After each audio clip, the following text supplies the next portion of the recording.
আমরা যেটা ভেবে রাখি সবসময় সেটা ঘটে না, এরকম ছন্দপতন তো ঘটবেই, এটাই নিয়ম। Good morning everyone, welcome back to the channel রোজ নামচা। আজকে আমার আগে কিন্তু রাকেশ উঠে গেছে, পেছনে ব্যাকগ্রাউন্ড দেখেই বুঝতে পারছো আজকে অনেকটা দেরি করে আমি ভ্লগটা শুরু করেছি। 9টা নাগাদ আমি ভ্লগটা শুরু করলাম, কিন্তু রাকেশ আজকে উঠে গেছে 7টার সময়। গতকাল রাত্রিবেলা 2টোর সময় শুয়েছে, আজকে 7টার সময় উঠে গেছে, মাত্র 5 ঘন্টা ঘুমিয়েছে। ও যখন 7টায় উঠে গেছে আমি ভাবলাম যে ও উঠে গেল, আমি উঠলাম না করে আমিও 7:30টার সময় উঠে গেছি। উঠে আমি এক ধারসে সব কাজকর্ম সেরে ফেলেছি, আর ঝনককে তারপরে আমি উঠিয়েছি। না, ঝনককে যদি উঠিয়ে দিই তখন আমার কাজের মধ্যে অনেক রকম বাধা সৃষ্টি করে। এই দেখো এখানেও যেমন বাধা সৃষ্টি করছে, এখানে দাঁড়িয়ে দাঁড়িয়ে এসব কীর্তি করছে। হ্যাঁ, তোমার খেলনাটা ফোনে দেখিয়েছে, এটা দিদিভাইয়ের থেকে ও খেলনাটা নিয়ে এসেছে, করে নিজের খেলনা বানিয়ে নিয়েছে। এখন ঝনককে তোলার পরে ওকে এবার খাওয়াবো। গান করতে বসাতাম একটু প্র্যাকটিস করাতে, এক্ষুনি তো গানের ক্লাসে যাবে আজকে রবিবার, কিন্তু ওই ঘরে যেহেতু রেকর্ডিং করছে এখন পারছি না, তাই জন্য আগে খাইয়ে নিই, তারপরে ওকে গান নিয়ে বসাবো। চলো দিনটাকে শুরু করি, দেখতে থাকো আজকে সারাদিন কি করি। কিছুটা রেকর্ডিং করে এখানে ব্রেক নিতে এসেছে।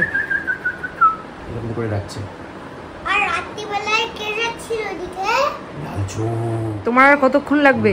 আমার লাগবে আরো আধ ঘন্টা।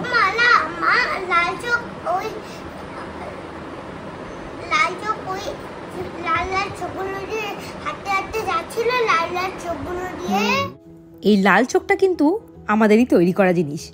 ঝনককে যখন কোনো কাজ করার জন্য খুব জোরাজোরি করতে হয় তখন এটার ভয় দেখাই আমরা।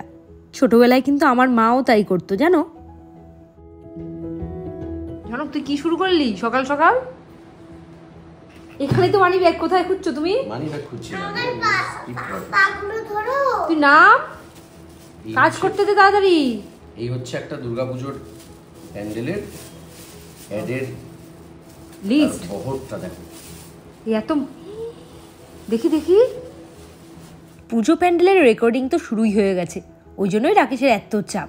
গতকাল রাত্রে 2টো অবধি জেগেছে, আর আজকে 7টার সময় উঠে আবার বসে পড়েছে কাজ করতে। রাকেশকে এই রেকর্ডিংয়ের কাজে মানে ভয়েস ওভারের কাজে হেল্প করে প্রযুক্তা, ওর স্টুডেন্ট। আরও একজন করে এই বর্ণালী। বর্ণালী কিন্তু আকাশবাণীতে কাজ করে, ওর গলাটা এত সুন্দর, মানে শুনলে একেবারে মুগ্ধ হয়ে যেতে হয়। আর ঝনককে কি বলবো বলো, এই বর্ণালীর কাছে এসেও গান শোনাতে লেগেছে।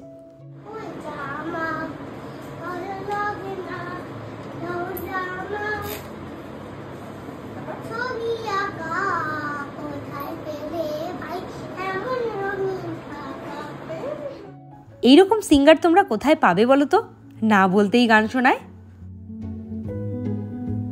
আগে হাতে অনেক সময় ছিল, এভাবেই চিরুনি পরিষ্কার করতাম। এই দেখো একটা প্লেটের মধ্যে চিরুনিগুলো দিয়ে ওপর দিয়ে সার্ফ ছড়িয়ে দিতাম, তারপর গ্যাসটা জ্বালিয়ে দিতাম, অটোমেটিক হয়ে যেত। মানে সপ্তাহের একদিনের মধ্যে সব চিরুনি পরিষ্কার হয়ে যেত। এখন টাইমের অভাবে যখন যে চিরুনিটা নোংরা হয় সেটা একটু ব্রাশ দিয়ে ঘষে পরিষ্কার করে দিই। আজকে ভাবলাম যত চিরুনি আছে সবকটা পরিষ্কার করি, ঝনকের, রাকেশের। তোমাদেরকে বলতে ভুলেই গেছি, প্লেটের মধ্যে একটু জল দিতে। জল না দিয়ে আবার শুকনো শুকনো বসিয়ে দিও না, কিন্তু একেবারে গলে যাবে চিরুনিগুলো। জল দিয়ে তার উপরে চিরুনিগুলো রেখে তার উপরে একটু করে সার্ফ ছড়িয়ে দিয়েছিলাম। দেখো কি সহজে পরিষ্কার হয়ে গেল, ঘষাঘষি ঝামেলা ছাড়াই।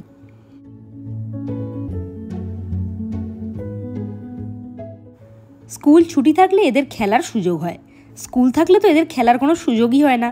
একজনের মর্নিং স্কুল, আরেকজনের ডে স্কুল, দুজন 2 টাইমেই বেরিয়ে যায় স্কুলে, ওই জন্য দেখাও হয় না খুব একটা।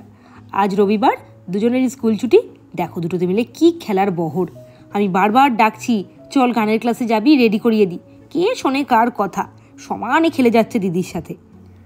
এখন আবার একজন আরেকজনকে ঘুম পাড়াচ্ছে, কি বলবে এদেরকে।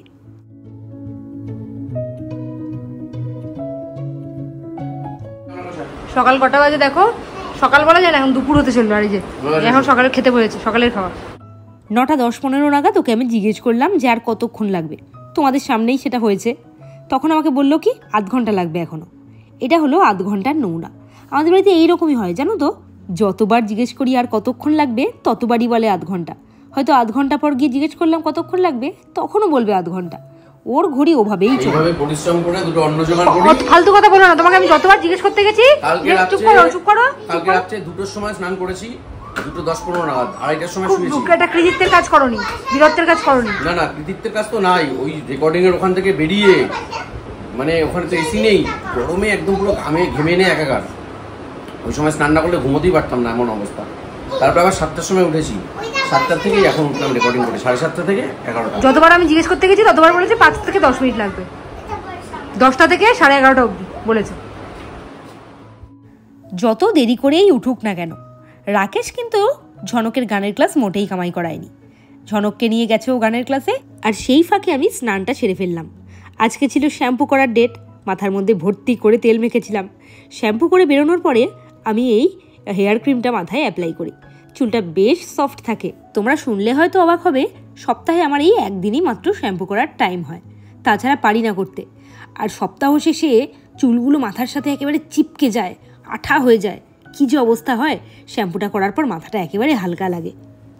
রাকেশ ঝনকের গানের ব্যাপারে এতটাই পাংচুয়াল, ও যখন 11:30টার সময় রেকর্ডিং ছেড়ে উঠলো, আমি বললাম যে তুমি ধীরে সুস্থে করো কাজকর্ম, আমি ওকে একটু বাড়িতে গান প্র্যাকটিস করিয়ে দেবো, দরকার নেই আজকে নিয়ে যাওয়ার, মঙ্গলবার যাবে, কোনো অসুবিধা নেই। ও নিয়ে যাবেই, নিয়ে তো গেছে। আমি তাড়াতাড়ি করে ঝনককে আগে ফলের রসটাও খাইয়ে দিয়েছি আর স্নানটাও সারিয়ে দিয়েছি, ভাগ্যিস করে দিয়েছি। এখন প্রায় বেজে গেছে 1:45, এখন পর্যন্ত ঝনকের পাত্তা নেই।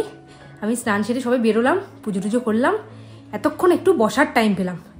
এইবারে বসে বসে ফল খাবো। ঝনক তো গান করে ফিরে গেছে, অনেকক্ষণ হয়ে গেছে।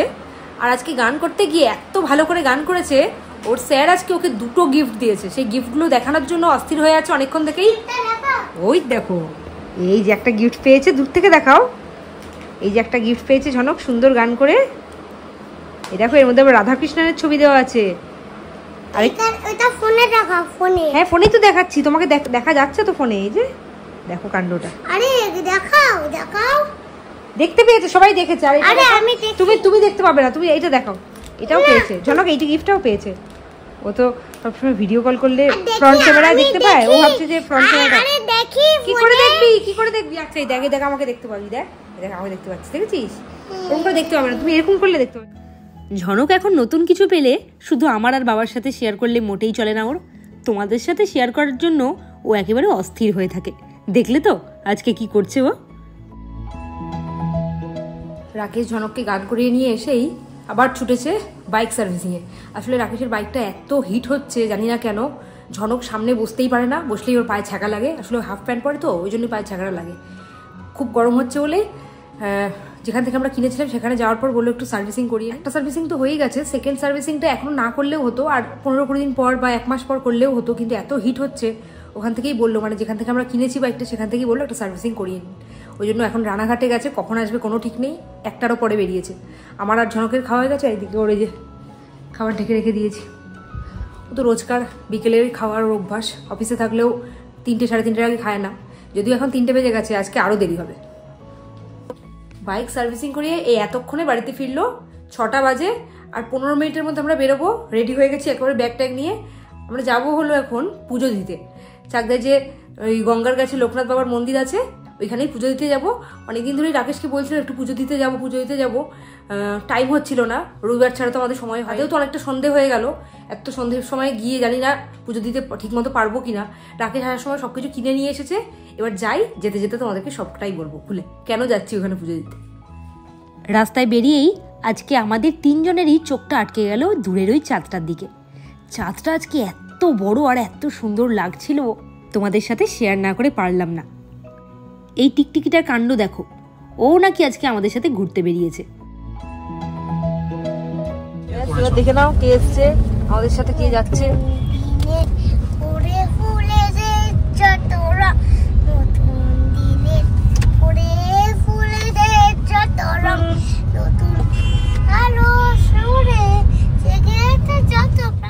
আমরা সবাই জানি সব ঠাকুরই সমান, কিন্তু মাকে যদি জিজ্ঞেস করা হয় তুমি কোন ঠাকুরের ভক্ত, মা একেবারে এক বাক্যে উত্তর দেবে লোকনাথ বাবার। তাই জন্যই মা আজকে আমাদের সাথে যাচ্ছে। আর ওঠার সাথে সাথে গাড়িতেই ঝনক শুনিয়ে দিল ওর গান।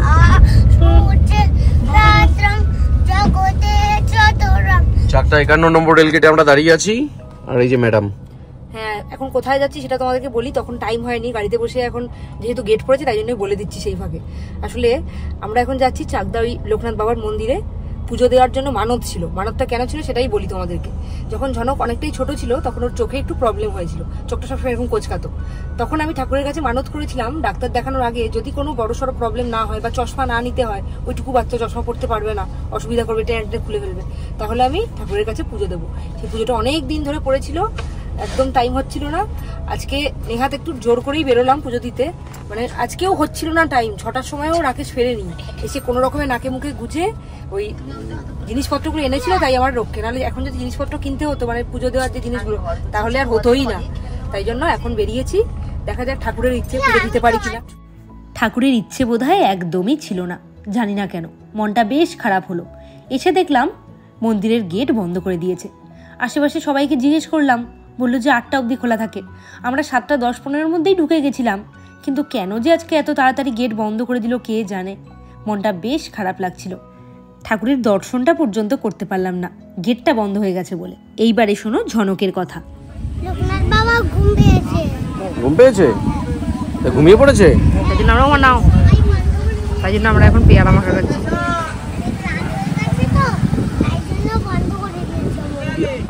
এত দূর যখন এসেছি আর কি করব, একটু পেয়ারা মাখাই খেলাম। আর ঝনককে দেখো, সবাইকে বলে বেড়াচ্ছে ঠাকুর ঘুমিয়ে পড়েছে তাড়াতাড়ি, ওই জন্য মন্দির বন্ধ করে দিয়েছে। ঠাকুর চায়নি মনে হয় আজকে আমরা পুজোটা দিই, ওই জন্য আজকে পুজোটা দিতে পারলাম না। দেখি কাল পরশু আবার আসবো। আসলে আজকে গ্রহণ বলে তাড়াতাড়ি মন্দির বন্ধ করে দিয়েছে, এক্ষুনি গ্রহণ লাগবে তো। শুধুমাত্র আমরা পেয়ারা মাখাতেই থেমে থাকিনি, এরপরে আবার খেয়ে নিয়েছি ঘটি গরম। গঙ্গার ধারে বসলেই ঘটি গরম খেতে মন চায়। আর আজকে গঙ্গার পাশে খুব হাওয়া ছিল, খুব ভালো লাগছিল বসে থাকতে। কালকে আবার আসবো, দেখা হবে। কালকে দেখা হবে। হ্যাঁ আচ্ছা ঠিক আছে। তো ভালো ছেলে ঝনকটা। Tata tata. মা ওইদিকে নেমে গেল, আর তোমাদেরকে এবার আমি একটা জিনিস দেখাই। কি দেখাবো তোমাদেরকে? চাকদার শপিং মলের পরিমাণ দেখো। প্রথমেই এইখানে হলো সিটি স্টাইল, তার এইদিকেই এখানে হলো ইন্ডিয়ান সিল্ক হাউস, মানে একটার পর একটা দোকান। তার এই পাশেই আছে firstcry.com, এখানে বাচ্চাদের জামা পাওয়া যায়, তোমরা অনেকেই জানো, ব্র্যান্ডেড কোম্পানি। তারপরেই আছে ট্রেন্ডস, আর কত শপিং মল তোমাদেরকে দেখাবো। মানে চাকদার এখন এইরকমই অবস্থা, দুপা করে এগোচ্ছি আর একটা করে শপিং মল। এই যে গতকাল এটা উদ্বোধন হয়েছে, এটা হলো এম বাজার, আর এম বাজারের একেবারে অপোজিটেই একটু গিয়েই ভি মার্ট।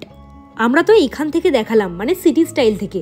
এর আগে দুটো তো ফেলে এসেছি, একটা হলো স্টাইল বাজার আর একটা হলো বাজার কলকাতা। ও এইদিকে পিটার ইংল্যান্ডের একটা শোরুম আছে, এটার কথা তো ভুলেই গেছিলাম তোমাদেরকে বলতে। আর এই পথ ধরে চৌমাথার দিকে যেতে যেতেই বাঁ হাতে পড়ে আমার বোনদের দোকান, মানে ঝনকের মোমোর দোকান। মোমোকে দেখেই তো ঝনকে এবারে আনন্দে আত্মহারা হয়ে গেছে।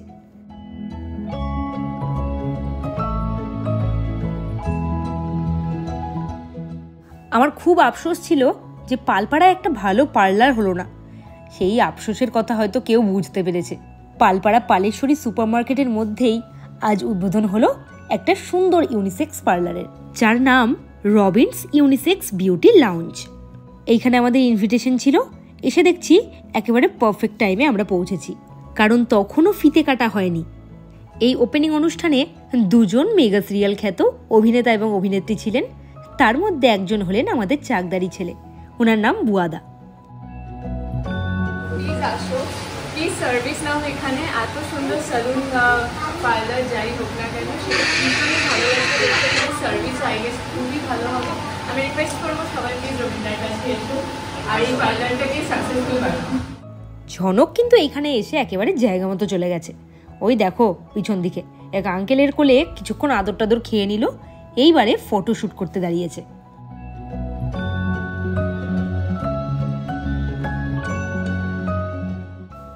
পালপাড়ায় এইরকম একটা সেলুন উদ্বোধন হলো, আমি তো যাচ্ছি। তোমরা কতজন যাবে আমি জানি না, কিন্তু আমি তো এখন পালপাড়ারই বাসিন্দা, আমাকে তো যেতেই হবে মাঝে মধ্যে। আর ভেতরটা তোমাদেরকে একটু ঘুরে দেখাই। ভেতরের ডেকোরেশন তো দারুণ। এখানকার সার্ভিস কেমন সেইটা আগে নিজে একটু নিই সার্ভিসটা, তারপর তোমাদেরকে জানাবো। তবে দেখে তো মনে হচ্ছে বেশ ভালো হবে।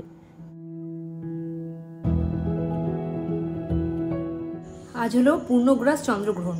মা দুপুরবেলায় আমাকে ফোন করে বললো, আর সেটা লাগবে হলো 9:57-তে। এখন বাজে 9:43, আর হাতে গোনা মাত্র 14 মিনিট আছে। আমরা বাড়ি ফিরেছি ঠিক 9:15 নাগাদ। ওইটুকু টাইমের মধ্যে আমি যে কীভাবে তাড়াহুড়ো করে সব কাজ করলাম তার কোনো ঠিক ঠিকানা নেই। এসে আগে ডাল সেদ্ধ বসিয়েছিলাম, ঝনক তো রাত্রিবেলা ডাল সেদ্ধ ছাড়া খেতে পারে না। তাড়াতাড়ি করে রাকেশকে দায়িত্ব দিয়েছি, ওকে তুমি খাও, আর এদিকে আমাদের খাবার রেডি করছি। আচ্ছা রাত্রিবেলা বিশেষ কিছু তরকারি ছিল না, রুটি খেতে ইচ্ছেও করলো না, আনিও নি কিনে। একেবারে এখানে দুজনের জন্য চিজ ম্যাগি বানিয়ে ফেলেছি এবং তাড়াতাড়ি করে গপ গপ করে 9টা সাজানোর আগে কমপ্লিট করবো খাওয়াটা। ওইদিকে ঝনককে রাকেশ খাওয়াচ্ছে। আমরা টাইমের ব্যাপারে এতটাই পাংচুয়াল, তোমাদেরকে একটা জিনিস দেখাই। আমরা এসে এত তাড়াতাড়ি করে খাওয়া দাওয়াটা সারলাম, এই দেখো 9:57 বাজে, আমরা কিন্তু 9:55 মধ্যে সব কাজ ছেড়ে ফেলেছি, মানে খাওয়া দাওয়ার কথা। অনেকে হয়তো ভাববে এটা কুসংস্কার, কেন মানে, কিন্তু মানতে তো কোনো দোষ নেই, তাই মানলাম। আর সায়েন্টিফিক কজ তো কিছু আছেই, হয়তো কোনো ভাইরাস বেরোতে পারে, এরকম তো হতেই পারে। শরীর খারাপ যদি হয় তখন তো সেটা আমাদেরকেই বুঝতে হবে, আমাদের যদি শরীর খারাপ হয় তখন এটা খুব হেডেক হয়ে যাবে। তাই জন্য ভাবলাম যদি করা যায়, মানে অসম্ভব তো কোনো ব্যাপার না, সম্ভব তো হলো, তো করতে কোনো দোষ নেই। 10টা তো যদি হতো 8টার মধ্যে খেয়ে নিতে হবে তাহলে একটু প্রবলেম হতো, যেহেতু 9:57 10টা প্রায়, খাওয়া দাওয়া করতে তো কোনো অসুবিধা নেই। রাত্রে ডিনার তো এর হয়তো আধ ঘন্টা পর করি, আধ ঘন্টা আগেই করে ফেললাম। আমাদের কিন্তু সব হয়ে গেছে, মনে হচ্ছে পরীক্ষার আর কি, পরীক্ষায় যেমন ঢুকতাম একদম টাইম মতো, ওই রকম আজকে বাড়িতে ঢুকে খাওয়া দাওয়াটা সারলাম। আর এদিকে আমি চলে এসেছি ছাদে, একেবারে মোবাইলে অতটা বোঝা যাচ্ছে না, কিন্তু একটা সাইড দেখতে পাচ্ছি অন্ধকারে ঢেকে গেছে চাঁদের। এটা যদি বেশ কিছুক্ষণ সময় এখানে ওয়েট করা যায় তাহলে বোঝা যাবে যে কিভাবে পুরো চাঁদটাই মোটামুটি ঢাকা পড়ে একটা চাকতির মতো আর কি দেখা যাবে। একদম বোঝা যাচ্ছে চাঁদটার বাঁ সাইড দিয়ে পৃথিবীর ছায়াটা পড়ছে চাঁদের উপরে। চাঁদের পূর্ণগ্রাস দেখতে হলে আমাদেরকে অনেক রাত অবধি জেগে থাকতে হবে। আগামীকাল স্কুল আছে, অফিস আছে, সোমবার, অতক্ষণ জেগে থাকা যায় বলো?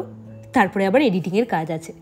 আমাদের রাত্রিবেলা ছাদ থেকে চারিদিকটা কেমন লাগে দেখো, কি সুন্দর শান্ত পরিবেশ, তাই মনে হচ্ছে না?